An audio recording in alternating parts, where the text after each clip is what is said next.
अगर भारत यानी Indian state का कोई मजहब तय हो जाए, जैसे वेस्ट में 90% जो स्टेट्स हैं वो क्रिश्चियन है स्टेट है, राइट? तो क्रिश्चियन स्टेट में माइनॉरिटीज के लिए अलग से प्रावधान हो सकते हैं, क्योंकि स्टेट का रिलीजन कंफर्म हो गया। तो स्टेट का रिलीजन कंफर्म है, लिहाजा स्टेट अपने रिलीजन को न थोपे, इसलिए जो उस रिलीजन से अलग लोग हैं उनको प्रोटेक्शन चाहिए। You are agree with me? मेरा सवाल यह है कि जब स्टेट सेकुलर है, जब स्टेट सेकुलर है भाई, तो फिर तो सब बराबर हो गए। और अगर सब बराबर हो गए तो इस मुद्दे को डिस्कस नहीं करिए, इसको सिर्फ वेरीफाई कर लीजिए। मेरी बात पे भी यकीन मत कीजिए, फिर भी वेरीफाई कर लीजिए कि अगर भारत सेकुलर है तो मज़ारों से, गुरुद्वारों से, चर्चों से, जहाँ जहाँ से सरकार, जहाँ उनके मान्यता के मानने वाले लोग, आस्थावान लोग 10 रुपये चढ़ाते हैं, 10 करोड़ चढ़ाते हैं, आई एम नॉट इंटरेस्टेड। सरकार उस सेकुलर स्टेट की होते हुए भी उनके पैसे को टच नहीं करती, और सनातनी हिंदू मंदिरों पे चढ़ने वाले पैसे को सरकार ले जाती है और कहती हम इसको अनेक योजनाओं में इस्तेमाल करेंगे। मंदिर का पैसा सिर्फ सनातनी हिंदू का पैसा है, सरकार का नहीं हो सकता। और अंदाजा नहीं है कितना पैसा है। आपके मंदिरों पे पैसा इतना चढ़ता है कि आप पूरा बजट चला सकते हैं। और जिस दिन समाज ताकतवर हो गया तो ये जो 2-2 रुपए किलो में दे करके लोग आपका वोट खरीद लेते हैं, अगर आपकी रिलीजियस यानी शंकराचार्य, आपके मंदिर में बैठने वाला पुजारी, अगर वो ठीक हो जाए, कोई माई का लाल आपके गरेवान में हाथ नहीं डाल सकता। सब बिके हुए हैं। मंदिरों में जो पंडित जी बैठे हैं ये उनका काम था, क्योंकि मंदिर की व्यवस्था वो जानते हैं, आम नागरिक नहीं जानता। वो जाते कहते कि नेताजी आप यहां आए हैं, आप मेरे मंदिर में आए, बहुत अच्छा, लेकिन इस पे नियम बनाइए कि जो सोना चांदी पैसा यहां चढ़ रहा है सरकार ले जाती है और उस पैसे का इस्तेमाल कहती है कि हम समाज के कार्यों में कर रहे हैं। तो ये सारा ठेका हिंदुओं के मंदिरों का ही है क्या?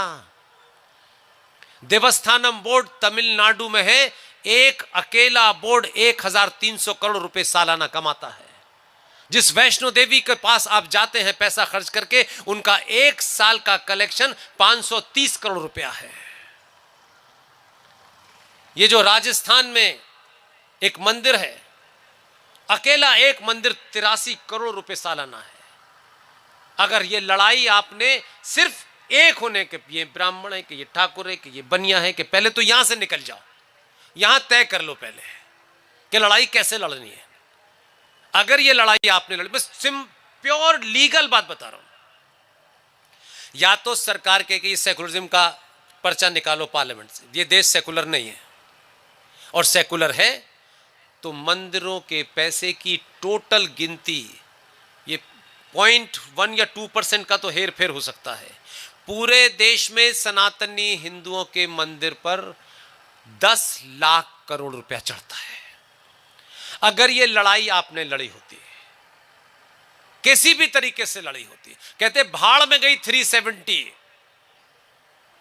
संविधान के हिसाब से सबके अधिकार बराबर है, तो मेरे मंदिरों के पैसे को सरकार लेना छोड़े, क्योंकि आपके यहां बेईमान बहुत है इसलिए इसकी तरफ जा नहीं रहे।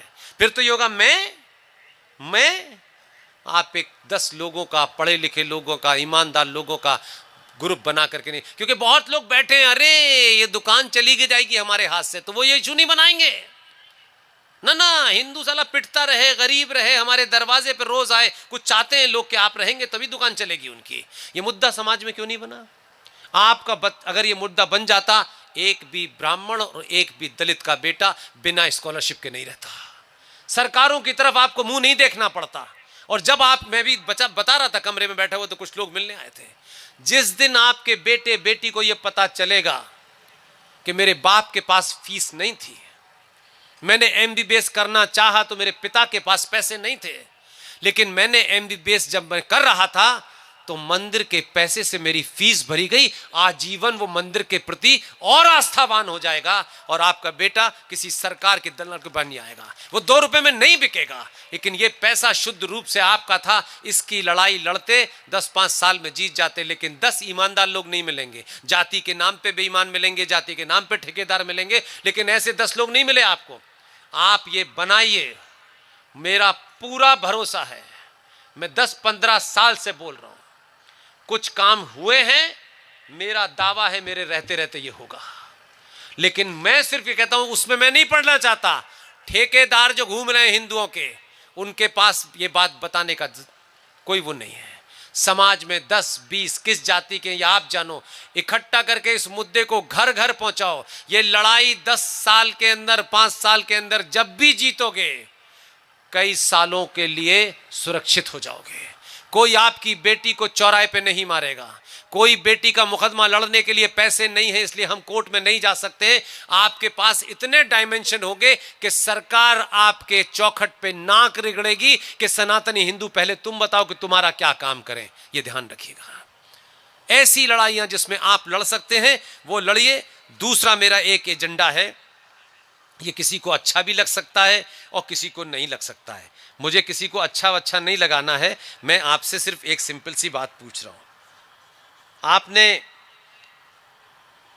जनरल डायर का नाम सुना है? क्यों सुना है? क्यों याद है आपको जनरल डायर है? अरे मेरे भाई, वो तो मुझे ही पता है जलियांवाला बाग है। सवाल ये है कि वो क्यों याद है आपको? अरे भाई, तो आपको क्या लग रहा है मैं वैसे ही आ गया हूं? अरे ये जो मैं कह रहा हूं कि जनरल डायर क्यों याद है? गोली चलाने का आदेश दिया है, 150-500 लोग मारे गए, 1000 लोग मारे गए, ये घटना तो याद है। लेकिन जनरल डायर के नाम की अमृतसर के अंदर जिस कुएं में हजारों हिंदू महिलाएं कूदी थीं, जिस गली में ये नरसंहार हुआ था, कभी समय मिले तो अमृतसर जाइए, उसमें इतना बड़ा नाम जनरल डायर का लिखा हुआ है। गोली चली, ये हुआ। हम जनरल डायर को इसलिए नहीं जानना चाहते कि जनरल डायर ने कहा था। उस पत्थर के लिखने के पीछे जब भी ये मंशा रही होगी, आने वाली नस्लें इसको पढ़ें, इसको याद रखें कि आपकी मां बहनें अपनी इज्जत बचाने के लिए उस कुएं में कूद गई थी। वो ऊपर तक भर गया था, जाके देखोगे तो रूह कांप जाएगी। इसलिए इस समाज में कोई जनरल डायर न बन पाए, ऐसी घटना दोबारा ना हो, इसके लिए आप अलर्ट रहना। लेकिन आपकी तो स्थिति यह है कि हमको इसमें क्या लेना देना है। कुछ फायदे का सौदा बताओ कि चीनी कब सस्ती हो रही है। मेरी मांग है, और मेरी मांग कोई पर्सनल नहीं है, ना कोई लेना है देना है। मुझे विश्वास हो गया है कि मंचों से बोलने से आप थोड़ी देर के लिए सुनते हैं। दिल्ली में कुछ लोग हैं जो देर तक सुनते हैं, उनके कान में पहुंचेगी, तथ्यों पे ठीक लगेगा तो वो रास्ता निकाल लेंगे। मेरा आपसे काउंटर प्रश्न ये है कि जनरल डायर को न मैंने देखा ना आपने देखा। एक कहानी है, हम याद रखें, जनरल डायर जनरल डायर। आपने अगर इस कहानी को याद रखा था तो मेरा आपसे सिर्फ इतना ही कहना है कि ये घटना तो 13 अप्रैल 1919 की घटना है जो आज तक हमको याद है। लेकिन एक घटना इस भारत में घटी है, उसकी चर्चा कभी कभी क्यों करते हो यार? आपके साथ कुछ अत्याचार भी किया हो किसी ने, उसको इसलिए याद रखना चाहिए कि ये अत्याचार जब तक याद रखोगे तब तक दोबारा तुम्हारे साथ कोई न कर पाए।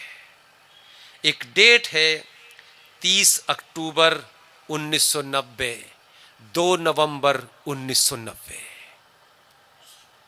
अगर अमृतसर में जनरल डायर ने हजारों निहत्थे हिंदुओं के ऊपर गोली चला करके हत्या की, हम उसको 70 साल से याद रखते हैं, तो मेरी मांग है कि अक्टूबर 1990, 2 नवंबर 1990 को उत्तर प्रदेश में मर्यादा पुरुषोत्तम राम का जहां मंदिर होना था, वहां हिंदुओं ने एक आंदोलन चलाया।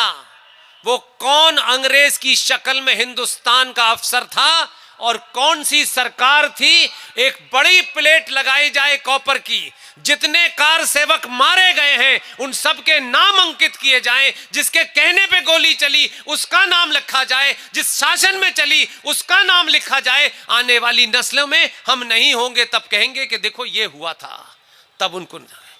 ये मांग है मेरी। इतिहास को भूलने की बीमारी सिर्फ सनातनी हिंदू। पुष्पेन जी, इससे आटा दाल सस्ता नहीं होगा। अगर आटा दाल सस्ते के चक्कर में हो तो मर जाओ तो ज्यादा अच्छा है, एक बोझ कम हो जाएगा। सभ्यताएं, जिंदगी ऐसे ही चलती है, सिविलाइजेशन ऐसे ही आगे बढ़ते हैं, लेकिन हमको क्या लेना देना। लेकिन जनरल डायर को रोज पढ़ोगे, आपके बीच में जनरल डायर दोबारा से पैदा ना हो, उसको भी लगे कि पता चल गया है, लेकिन आप भुला देना चाहते हैं तो लोग अभी आपको याद रखना नहीं चाहते। इसलिए इस किस्म की चीज़ें मत कीजिए। मेरा सिर्फ आपसे फिर ये कहना है, मैं आखिर में यही कहूँगा कि मैं आप सब लोगों ने मुझे बुलाया, बड़े आप लोग बहादुर लोग हैं और आपको बहादुरी के किस्से में रात भर सुना सकता हूँ, लेकिन सिर्फ मेरा इतना ही कहना है कि अगर अपने बीच में से कोई बहादुर है ना तो उससे सवाल मत पूछो यार। बिना जाने सवाल पूछने की बीमारी सनातनियों को बहुत है कि जिस विषय को मैंने पहले भी कहा नहीं पता होगा तब भी सवाल पूछेंगे।